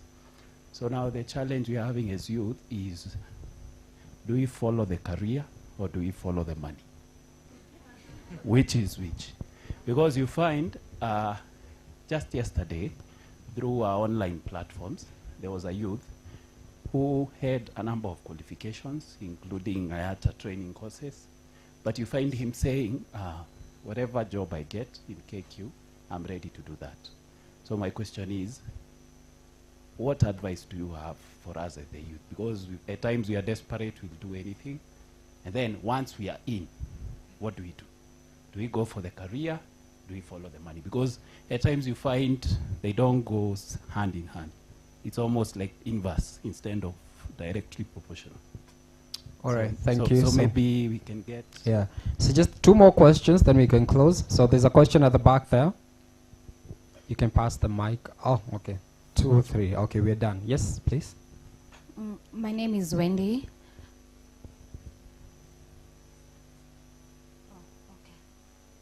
My name is Wendy. I'm an advocate. I'm working in KQ in the legal department. I have 2 questions, one for Eugene and one for my fellow Akili here. As someone who initially wanted to pursue theatre arts, I was discouraged because it's not really credible in Kenya. So I opted to become an advocate, and here I am.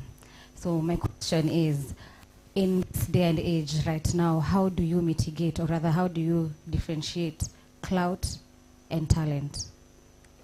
And for my fellow Akili, my question is, as someone who just recently got admitted, the profession is quote-unquote known for gatekeeping.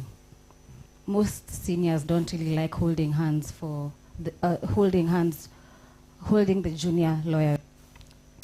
I'll ask you, for people who are going to be admitted later on, what is the one thing you'd advise them on? How are you going to encourage mentorship within the legal profession?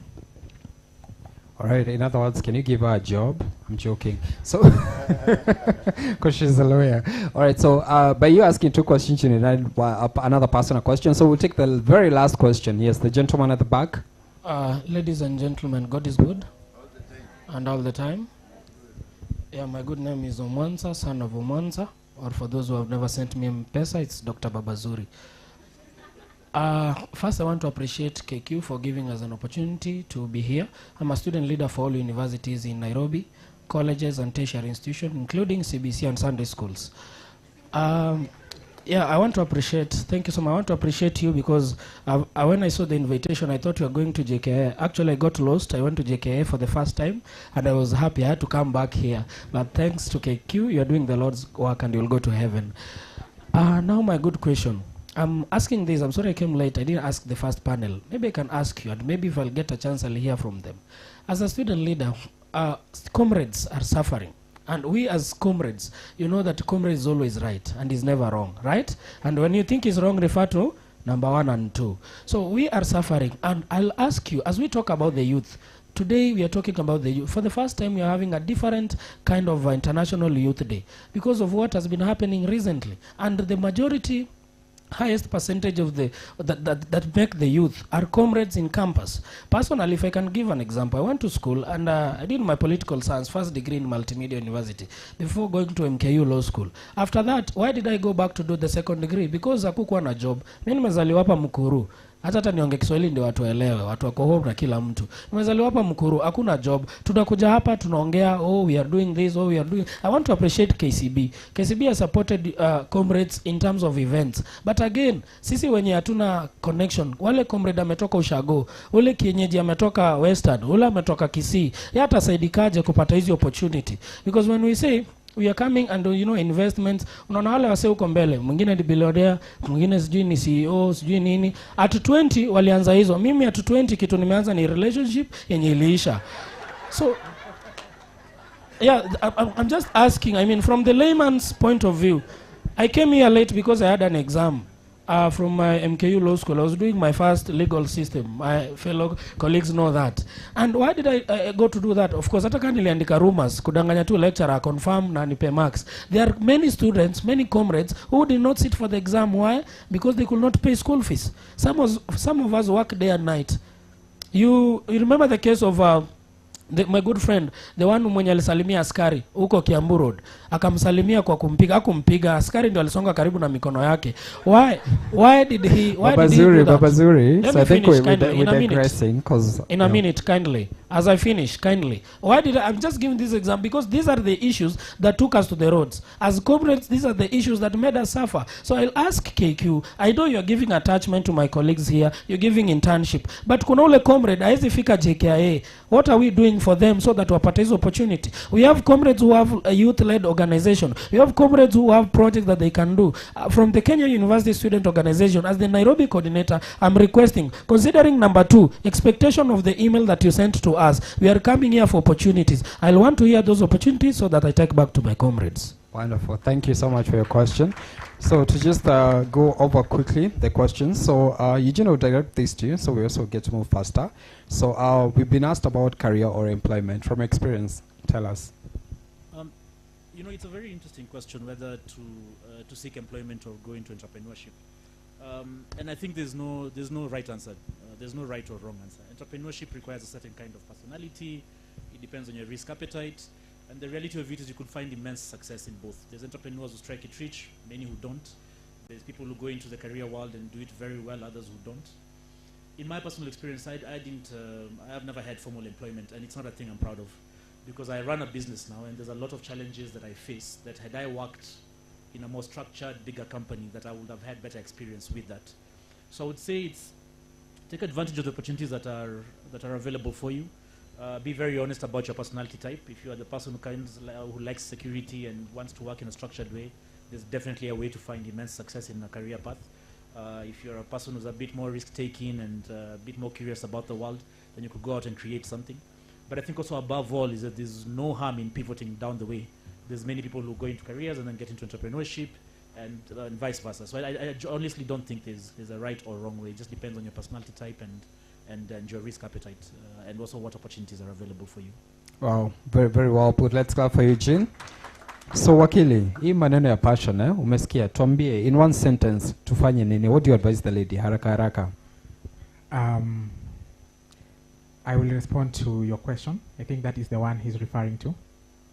The gap between, or the mentorship in our profession, where the people who have been in the profession for quite some time have been gatekeeping, and the young advocates who are coming in have limited opportunities. So from my experience, or rather my time in the field, I came to realize that when you seek, you shall find.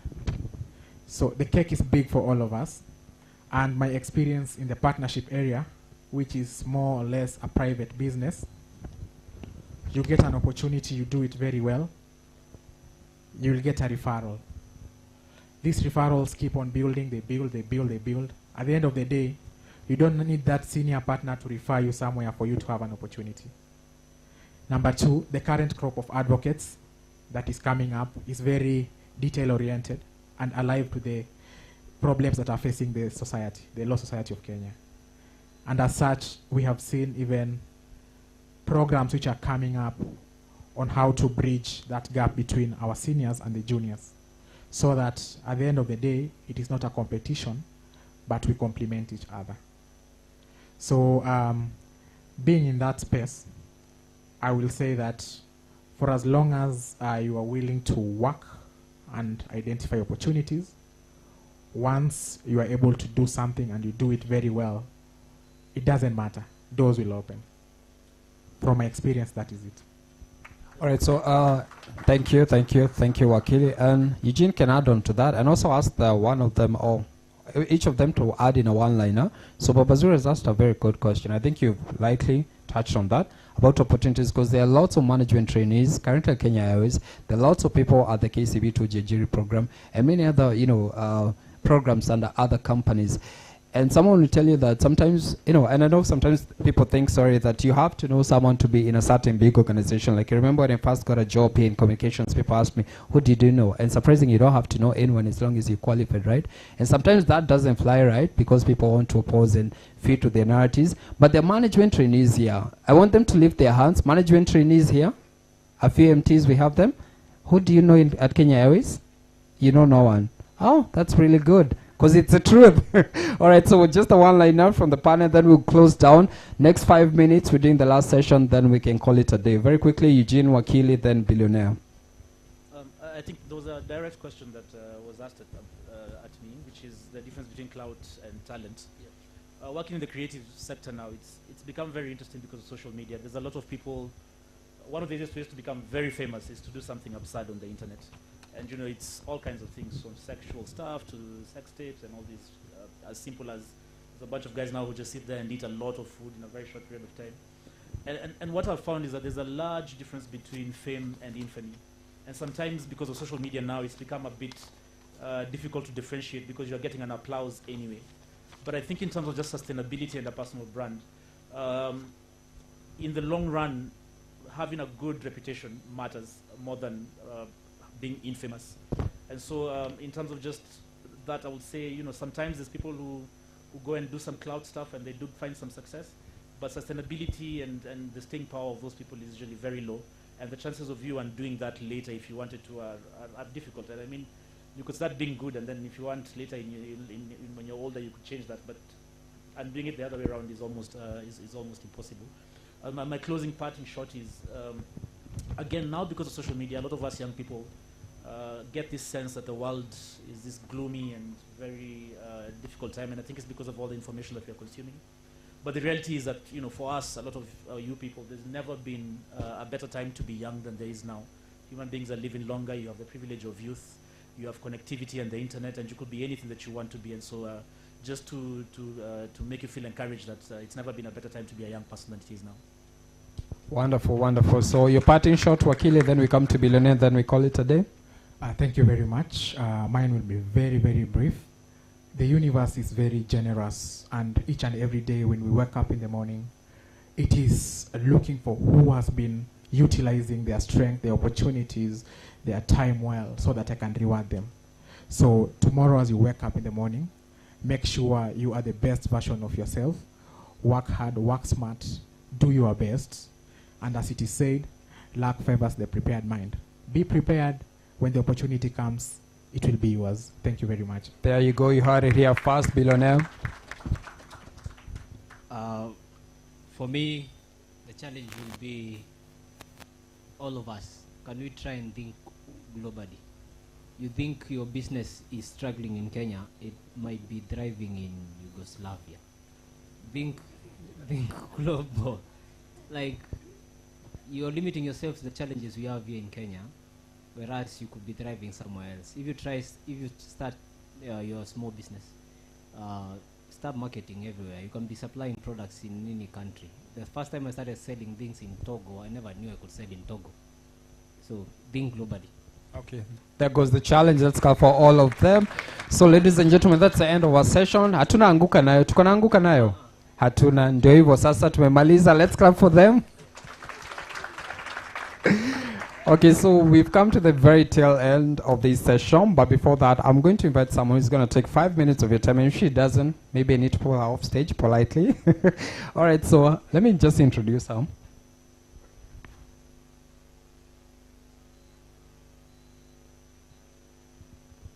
All right, so I'm told she's supposed to do the vote of thanks, but let me just introduce her. So she is a prominent youth champion and a leadership advocate in Africa with a distinguished career in public service.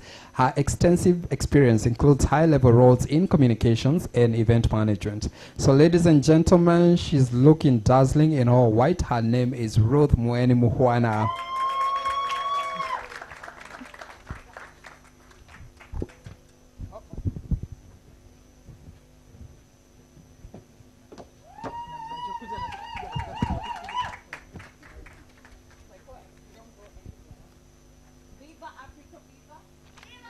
Viva Africa, viva! Can we do Viva Africa, viva? Vijana power, standing on all protocols observed. I see my mentor, Brenda, there. Today I know I let her down somewhere, but if she was in my position, I know she would have told me, go girl, go girl, go girl. And thank you very much. Yeah, so Bwana CEO, Bwana Alan, Bwana CEO, Bwana Rusho, Madam CEO, Madam Brenda, our youth champions of the day today. I would like to salute you and just say congratulations for getting to see this day of International Youth Day. I'm very proud of you. So let me throw in a joke before I have a conversation with my co-MC, because there's something I want him to do before he walks down, just in 1 minute. We were visiting KQ a month ago as one of the Asante clientels, together with my brother, billionaire Maxwell, courtesy of the CEO. And this is the moment where we as young people, we have been taught to seize the moment. Carpe diem, that's the word. And when we are having a conversation with the CEO, because I see how he relates with the employees, the staff around, I realize this is a good man. He listens. Why not? And this is the time we should throw this idea to him. So what Eugene was saying, what Billionaire was saying, and what my fellow moderators and my brother over here was saying is that during that moment, you should always seize the moment. Today I'm asking you a question. As young people, you're seated here. I can see all the staffs from KQ. Have you spoken to your CEO today? Have you? Have you gone to the CEO from KCB to say hello? It's your day. Today there's that protocol, I know, but have you said hello? Okay, good. So have you gone to Brenda? Have you spoken to Eugene Bugwa? You know he owns all the reality shows in this country and across all over. Yes, all the celebrities you want to see. Yes. Have you? If not, this is my question to you. Seize the moment. This is the time. This is the hour. Seize the moment. Solutions lie here. Answers are here. Everything you want is here. So don't get out of this place without seizing the moment. So when we sat down with the CEO, he agreed, let's have this fireside chat. And I'm hoping through the CEO, we can be having this fireside chat every now and then. And we make it something that will have great impact coming out of them. I'm glad to hear from this podium that my brother, billionaire Maxwell, saying that he's going to introduce many other different counties. Because when we had a conversation with him, through leadership, he said he would like to go to different countries and even speak to other governors and get all the other stakeholders in businesses so that they can have these collaborations. So there's power in collaboration, there's power in seizing the moment, there's power in being disciplined, and there's power in submitting. So that's all I want to tell you as young people today. So even as I exit the stage, my word to you will be seize the moment. And so what's the way forward? I'm going to ask Bwana Rusho, are you hosting the next fireside chat?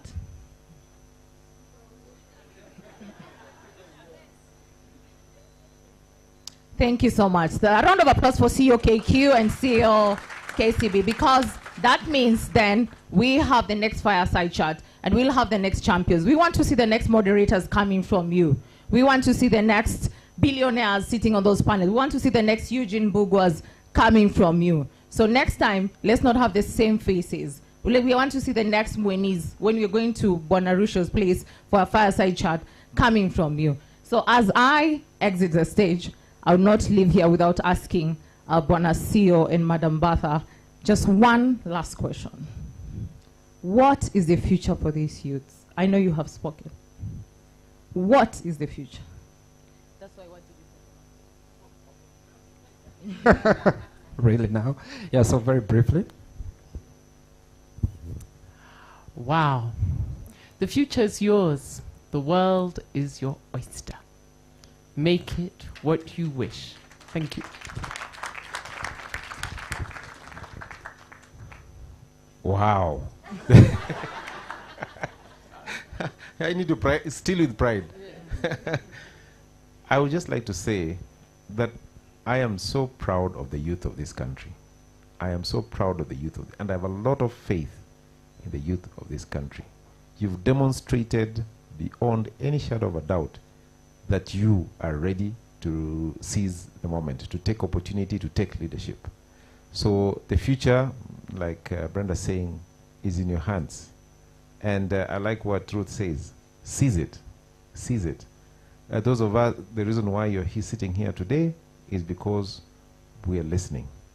Many of us, the corporate leaders, are listening. You know, other leaders are listening. So seize the moment. The future is yours. Thank you. Yes. Can I say all of the above? Absolutely. Now, I think it links to the question that Baba Zuri had raised, right? Because, yes, we do have challenges. There's no doubt about it. And I think all of us are on the same page about it. But it doesn't take away the massive opportunities ahead of us. The question is, how do we come together to be able to realize and create more opportunities for those youths and those who will come after us? One of the things that I always say is, I say for every single staff that works for KCB, they must know how to run their kiosk. I stand as a CEO in staff forum and tell staff, as long as it's a business that does not compete with banking, do it.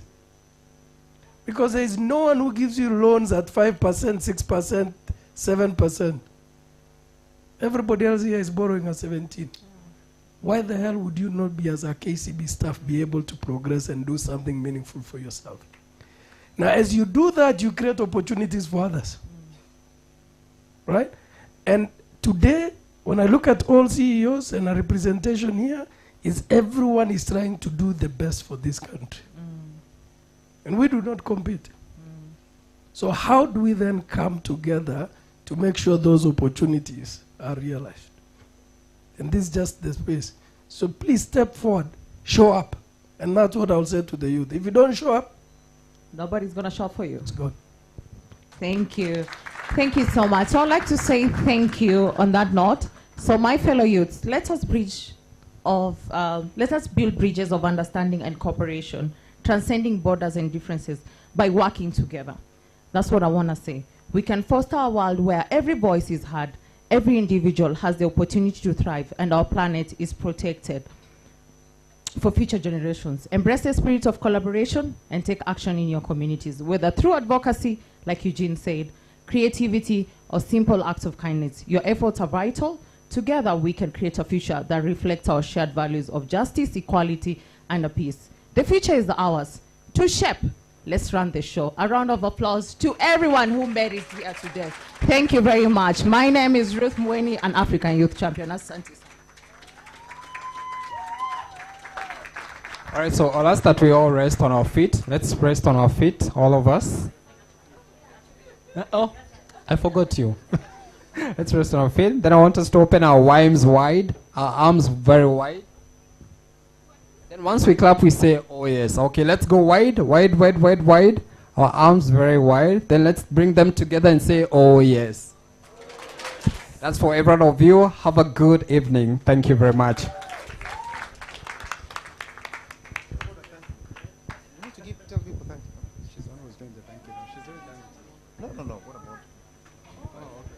Yeah. Sorry, guys. Let me just say one or two thank yous. Just relax for a few. Yeah, this guy, I told him he's good and an appraiser. Your appraiser is not going to be very good. No, we were supposed to say thank you formally. I know she said thank you generally. So we need to say thank you formally. First of all, to you, the youth who turned up today. This is your day. Thank you for coming. Thank you for being patient. You proved the skeptics wrong. They say you're very impatient, but I saw you're very patient. You listened, you're keen, you're taking notes. Well done. Thank you. Then, secondly, I also wanted to thank especially panelists and guests. I asked them only once, and they said yes, all of them. I didn't need to convince them. So they have come here out of their own goodwill because they want to contribute to this discussion. Thank you very much. I think there are some gifts that I'm going to give, but before that, I also wanted to thank 2 people or 3 people here. One is Cynthia. Thank you very much for letting us dance. You know, we are not going to pay you for this work because you let us do this Anguka Nayo thing. You're in trouble. Korea, thank you very much. I think we'll appraise or maybe see mbaya sana. It's not too bad. And also wanted to thank Mweni. Thank you. You have got a crowd, eh? You've got a crowd. I also wanted to thank, there are some people behind the scenes who are working very hard. They put all this together. Sharon, thank you very much, Sharon. Sharon was working in my office. She's one of the MTs there. There is also Angela. Maybe, I can't see her now. Where is she? Somewhere. Oh, there she is. Yeah. Then there is also Moneki. Thank you. That's from my office. There's the comms team. I've seen Timothy, Korea. Timothy, where are you? There you go. Korea. Who else? I've seen Vivian. Where's our Kajenzi? Where is she? Where? Oh, there you are. Yeah, that's my fellow hiker. Yeah, she's a fellow hiker. She does a lot of good hiking. And then anybody else? I think I might have forgotten 1 or 2, but huh? Oh, marketing team. You know, marketing team, kazi yao ni kuchukua pesa tu. Their job is just to team. Yeah, I can see. My eyesight is very bad, but I can see Winnie, Cecilia, and Irene. Thank you very much. Next time, spend less money. Spend less money, marketing team. Okay, with that, I'd like to ask the panelists to come to the floor, maybe one at a time, right? Yeah. Let's start with Brenda, the beautiful CEO.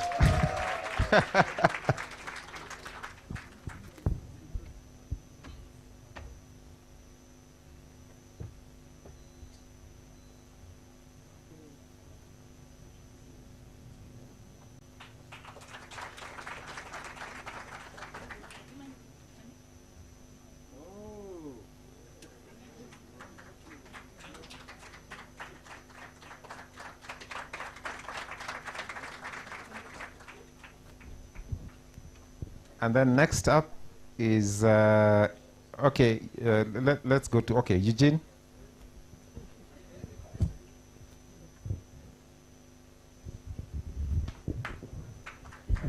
All right, let's clap for him as he gets the gift. Quick photo op right there.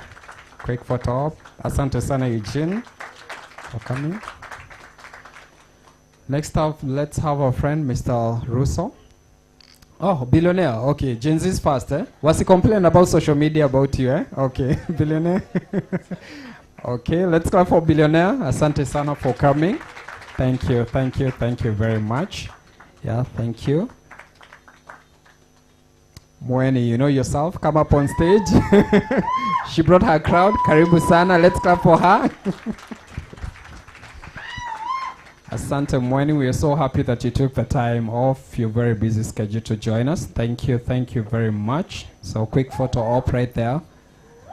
Quick photo op. Asante sana Mweni, let's clap for her. Then finally we have Solomon before. Okay, all right. Solomon, you said too much at the back. Solomon, let's clap for Solomon.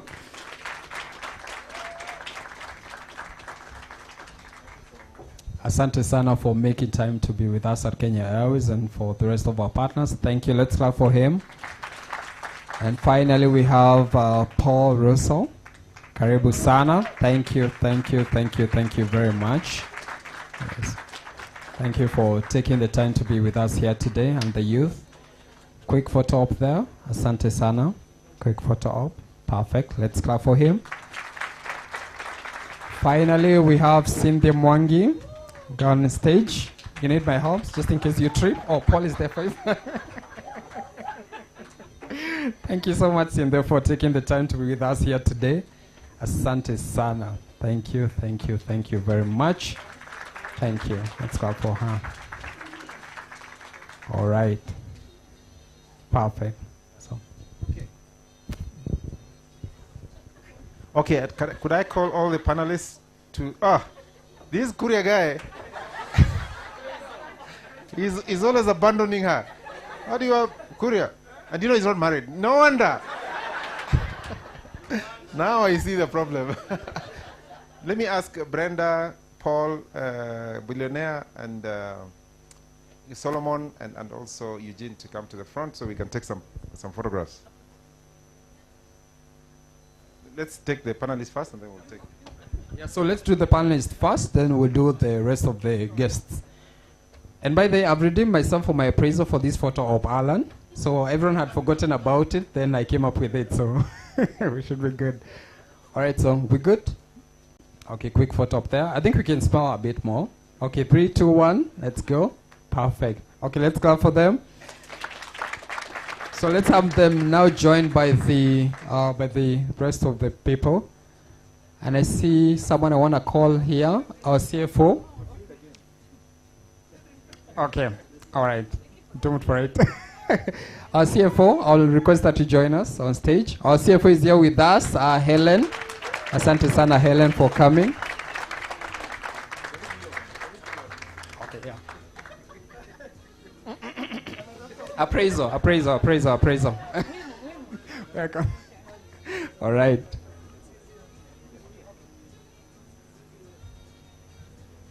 Yeah, let's have a quick photo up. And I'll join them just for evidence that I was at this event, yes. For the gram.